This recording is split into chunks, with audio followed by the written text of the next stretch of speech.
तो जी आज हम स्टार्ट करेंगे आप लोगों की आउटलाइन का नेक्स्ट टॉपिक। उसका नाम है जी consumer equilibrium with indifference approach या यूटिलिटी मैक्सिमाइजेशन। तो आपके प्रीवियस लेक्चर्स में हमने डिस्कस किया इंडिफरेंस कर्व्स को, जो रिप्रेजेंट करते थे कंज्यूमर के प्रेफरेंसेस को। फिर उसके बाद हमने बजट लाइन को काफ़ी ज़्यादा डिटेल में डिस्कस किया, और बजट लाइन शो करती थी कंज्यूमर की परचेजिंग पावर को, कि कंज्यूमर कौन सी चीज़ें जो है वो अफोर्ड कर सकते हैं। तो आज इस टॉपिक में जो है वो हम इंडिफरेंस कर्व के और बजट लाइन दोनों कॉन्सेप्ट को जो है वो कंबाइन करके जो है वो एक बहुत ही ज़्यादा जो है एक इम्पॉर्टेंट कॉन्सेप्ट समझने की कोशिश करेंगे, जिस कॉन्सेप्ट का नाम है यूटिलिटी मैक्सिमाइजेशन।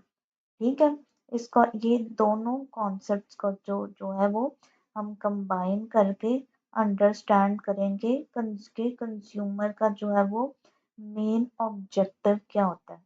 ठीक है, तो कंज्यूमर का मेन ऑब्जेक्टिव होता है जी अपनी यूटिलिटी को मैक्सिमाइज करना, तो जिसे हम consumer equilibrium using indifference curve approach भी कहते हैं।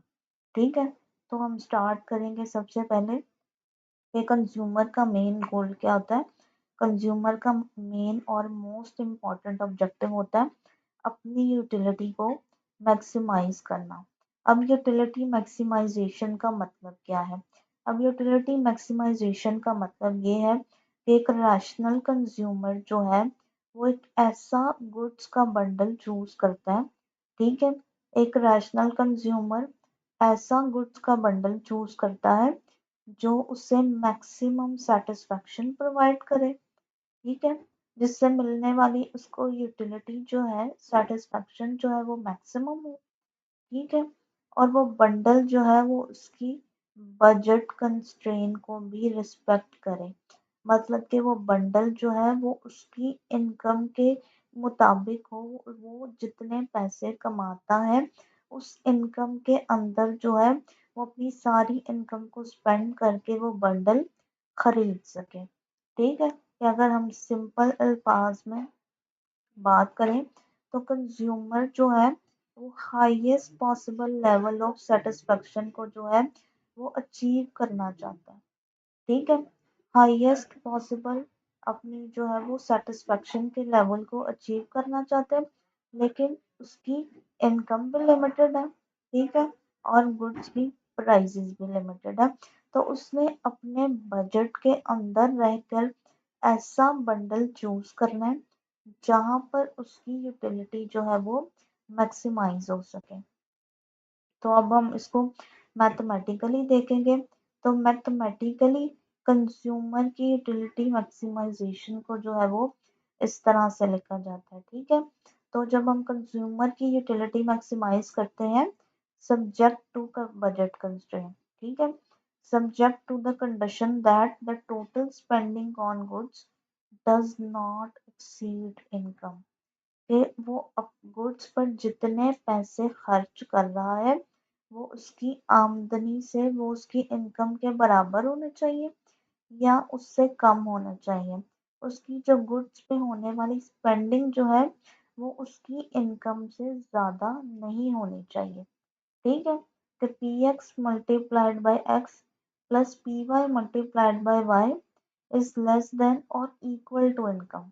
ठीक है, कि वो गुड्स पर जितने पैसे स्पेंड कर रहा है वो उसकी इनकम से एक्सीड नहीं करने चाहिए।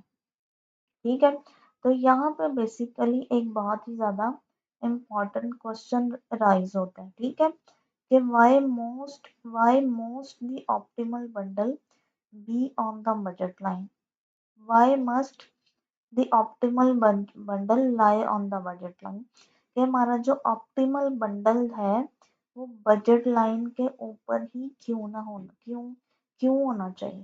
ठीक है, कि हमारा ऑप्टिमल बंडल जो है वो बजट लाइन के ऊपर ही क्यों होना चाहिए। तो इसका आंसर जो है वो एक बड़ी इंपॉर्टेंट की अजम्पशन पे बेस करता है।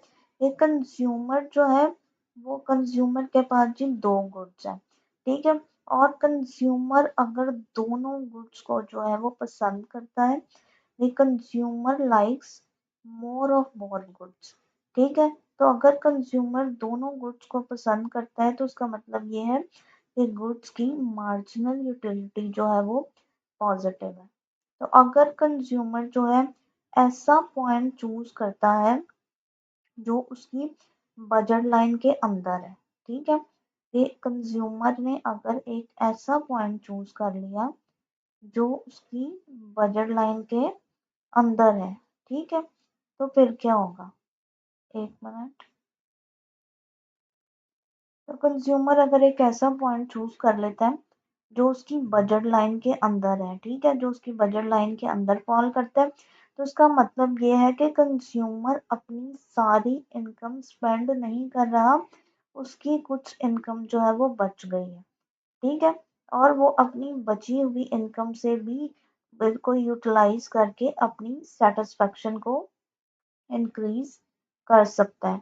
तो ऐसा पॉइंट जहाँ पे कंज्यूमर की कुछ इनकम बच रही है और वो मज़ीद अपनी सेटिस्फेक्शन को इंक्रीज कर सकता है, तो ऐसा पॉइंट जो है वो ऑप्टिमल पॉइंट नहीं हो सकता, ठीक है, क्योंकि कंज्यूमर जो है वो ऐसे पॉइंट की तरफ मूव करना चाहेगा जहाँ पे उसकी इनकम जो है वो फुली स्पेंड हो जाए, ठीक है, तो इसका मतलब ये है कि ऑप्टिमल बंडल जो है वो मस्ट सेटिस्फाई द कंडीशन, कि ऑप्टिमल बंडल जो है, ऑप्टिमल बंडल होने के लिए जो है वो इस कंडीशन को सेटिस्फाई करना ज़रूरी है कि कंज्यूमर जितना पैसा जो है, कंज्यूमर जो है वो क्या कहते हैं, किस कंडीशन का सेटिस्फाई करना ज़रूरी है, कि कंज्यूमर जो है वो गुड्स पर जितनी स्पेंडिंग कर रहा है वो उसकी इनकम के बराबर होनी चाहिए, ठीक है, कि तो जब उसकी स्पेंडिंग उसकी इनकम के बराबर होगी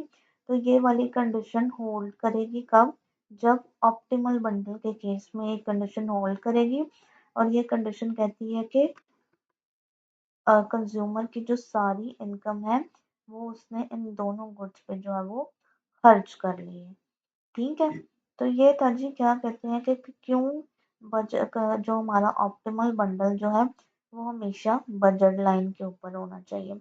तो अब हम देखेंगे क्या कहते हैं इस कॉन्सेप्ट को जो है वो अब हम ग्राफिकली भी देख लेंगे। एक ग्राफिकली अगर आप देखें तो यहाँ पे कंज्यूमर के पास जो है वो सेट ऑफ इंडिफरेंस कर्व्स है, ठीक है, यहाँ पे कंज्यूमर के पास जो है वो इंडिफरेंस कर्व का सेट है जो और हर इंडिफरेंस कर्व जो है वो different different level of satisfaction को जो है वो रिप्रेजेंट कर रहा है, और जो बजट लाइन जो है वो रिप्रेजेंट कर रही है इनकम को और गुड्स की प्राइसेस को। अब कंज्यूमर जो है वो हमेशा प्रेफर करेगा हाईएस्ट इंडिफरेंस कर्व, ठीक है, क्योंकि हाईएस्ट इंडिफरेंस कर्व पे जो है वो उससे ग्रेटर सेटिस्फेक्शन मिलती है, लेकिन कंज्यूमर जो है वो अपने बजट से बाहर नहीं जा सकता।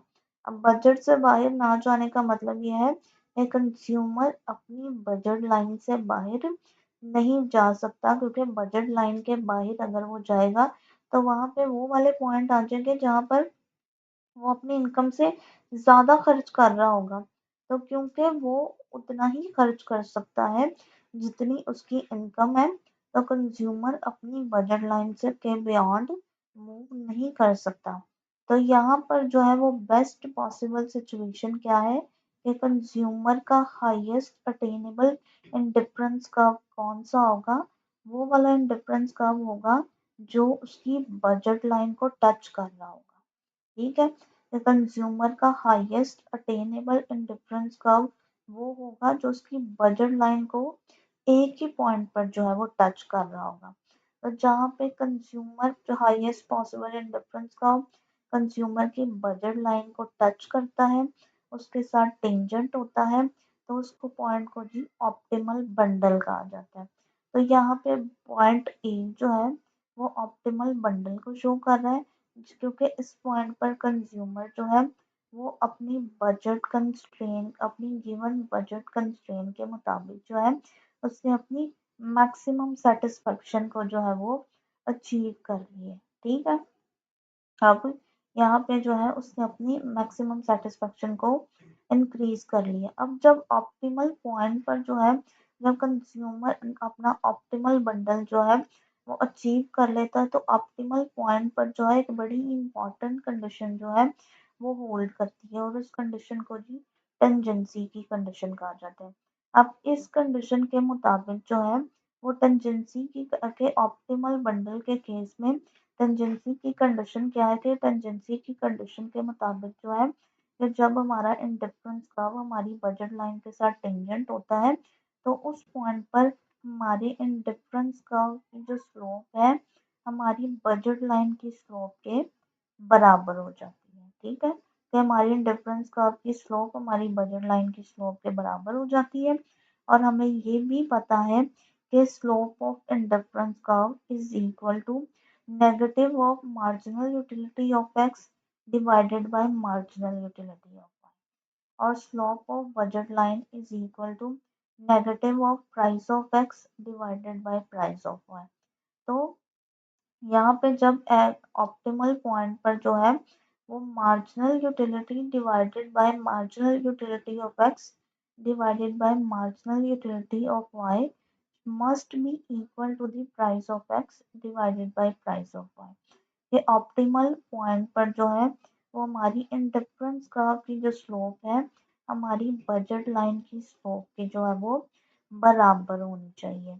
ठीक है, कि हमारा अगर सिंपल वर्ड्स में बात करें तो हमारा ऑप्टिमल पॉइंट पर हमारा मार्जिनल रेट ऑफ सब्स्टिट्यूशन जो है वो हमारी प्राइस की रेशियो के इक्वल होना चाहिए। ठीक है, जिसको हम कहते हैं जी टेंजेंसी की कंडीशन। अब इस कंडीशन को जो है वो हम और ज़्यादा क्या कहते हैं डिटेल में एक बड़े ही इम्पोर्टेंट वे में जो है वो अब मैं इसको एक्सप्लेन करूंगी, जिसका नाम है जी बैंक और बक इंटरप्रिटेशन। अब इसके मुताबिक जो है बैंक ऑफ बक इंटरप्रिटेशन जो है वो हमारी क्या कहते हैं टेंजेंसी कंडीशन को जो है वो इस तरह से रीराइट करती है। और ये कंडीशन कहती है जी मार्जिनल यूटिलिटी पर dollar spent on each good must be equal.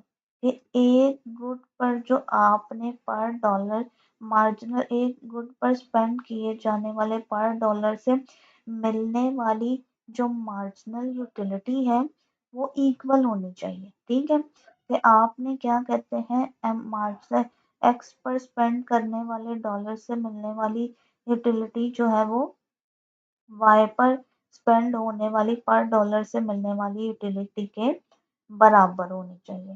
ठीक है, कि marginal utility of X divided by price of X must be equal to marginal utility of Y divided by price of Y.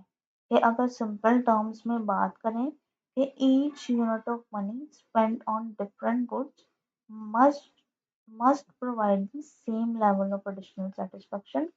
कि हर money का unit जो आप different goods पे या इन दोनों गुड्स पे स्पेंड कर रहे हो तो उससे मिलने वाली जो एडिशनल सेटिस्फेक्शन है वो सेम होनी चाहिए। तो अगर तो ये वाली कंडीशन सेटिस्फाइड नहीं होती तो कंज्यूमर जो है वो अपनी इनकम को जो है वो अपनी जो कंज्यूमर जो है वो अपनी स्पेंडिंग को जो है वो दोनों गुड्स के दरमियान दोबारा रीएलोकेट करेगा। ठीक है, कि अगर एक गुड जो है वो कंज्यूमर को पर डॉलर से मिलने एक गुड पर जब कंज्यूमर पैसा लगा रहा है तो अगर उसको उससे मिलने वाली पर डॉलर वाली सेटिस्फेक्शन जो है वो ज़्यादा है तो कंज्यूमर फिर उस गुड पर जो है वो ज़्यादा पैसे स्पेंड करेगा, और दूसरी गुड पर जिससे उसे पर डॉलर से मिलने वाली जो एडिशनल सेटिस्फेक्शन कम है तो कंज्यूमर फिर उस पर कम पैसा खर्च करेगा। और वो ये तब तक करेगा जब तक ये इक्वालिटी मेंटेन नहीं हो जाती। अब हमने ये कह दिया कि क्या कहते हैं कि जी ये हमारी बजट लाइन है, और बजट लाइन के जो अंदर वाले पॉइंट जो हैं वो वाले भी अटेनेबल नहीं है, और जो क्या कहते हैं बजट लाइन के अंदर वाले पॉइंट जो हैं वो वाले पॉइंट जो है वो कंज्यूमर जो है अगर चूज करेगा तो इसका मतलब ये है कि कंज्यूमर जो है वो अपनी सारी इनकम को स्पेंड नहीं कर रहा। तो हमने अब ये देखना है कि क्यों सिर्फ पॉइंट ए ही जो है वो ऑप्टिमल पॉइंट है, पॉइंट डी या पॉइंट ई जो है वो ऑप्टिमल पॉइंट क्यों नहीं है। तो यहाँ पे लिखा है कि जी जो आपकी बजट लाइन के बाहर वाले पॉइंट है वो तो कंज्यूमर अफोर्ड ही नहीं कर सकता, और जो पॉइंट आपकी बजट लाइन के अंदर है वो पॉइंट शो करते हैं कि कंज्यूमर अपनी सारी इनकम ही स्पेंड नहीं कर रहा। ठीक है। और जो दूसरे पॉइंट जो है जो लाइन के बजट लाइन के ऊपर तो है, लेकिन वो लोअर इंडिफरेंस कर्व के साथ जो है वो वहाँ पे जो है वो लोएस्ट इंडिफरेंस कर्व के साथ आ रहे हैं। तो टेंजेंसी पॉइंट जो है सिर्फ एक टेंजेंसी का पॉइंट ही होगा, पॉइंट सी पॉइंट बी जो है वो लोएस्ट इंडिफरेंस कर्व पर आ रहे हैं। तो सिर्फ पॉइंट ए ही जो है जहाँ पे कंज्यूमर की सेटिस्फेक्शन भी मैक्सिमाइज हो रही है गिवन दी बजट कंस्ट्रेंट। तो इस तरह के सॉल्यूशन को जी हम इंटीरियर ऑप्टिमम कहेंगे, जिसका मतलब ये है कि कंज्यूमर जो है वो दोनों गुड्स की पॉजिटिव क्वांटिटीज जो है वो परचेज कर रहा है, जिसका मतलब ये है कि एक्स की वैल्यू भी ग्रेटर देन जीरो है और वाई की वैल्यू भी ग्रेटर देन जीरो है, और टेंजेंसी की कंडीशन जो है वो होल्ड कर रही है। ठीक है, कि इस पॉइंट पर जो है वो कंज्यूमर जो है वो best possible combination of good जो है वो अचीव कर चुका है, क्योंकि इस पॉइंट पर जो है वो कंज्यूमर की जो सेटिस्फेक्शन जो है वो भी मैक्सिमाइज है और with in their budget constraint, given their budget constraint. अब हमने टू गुड्स की बात की, ठीक है, लेकिन अगर कंज्यूमर जो है वो तीन गुड्स को चूज कर रहे हैं तो कंडीशन जो जो हमारी मार्जिनल यूटिलिटी पर dollar spend on all good वाली कंडीशन जो है वो सेम रहेगी। अगर तीन गुड्स जैसे हम दो गुड्स के केस में कह रहे थे, तो अगर तीन गुड्स आ गई हैं तो तब भी हमारी तीनों गुड्स पर जो पर dollar spend on all good all goods must be equal. तो ये वाली कंडीशन जो है वो हमारी सेम रहेगी। तो अगर हमारे पास जितनी मर्जी गुड्स हों, ठीक है, for any number of goods, same यही वाला प्रिंसिपल अप्लाई होगा कि marginal utility per unit of money must be equal across all good. कि आप जो है अगर एन गुड्स की भी बात करें तो आपको हर गुड पर आपने जो पर डॉलर स्पेंड करके जो आपको एडिशनल यूटिलिटी मिल रही है वो सारी गुड्स के अक्रॉस जो है वो इक्वल होनी चाहिए। तो ये जो है बेसिकली इंश्योर करता है कि कंज्यूमर अपनी इनकम को जो है वो मोस्ट एफिशिएंट वे में जो है वो एलोकेट कर रहा है अपनी सेटिस्फेक्शन को मैक्सिमाइज करने के लिए।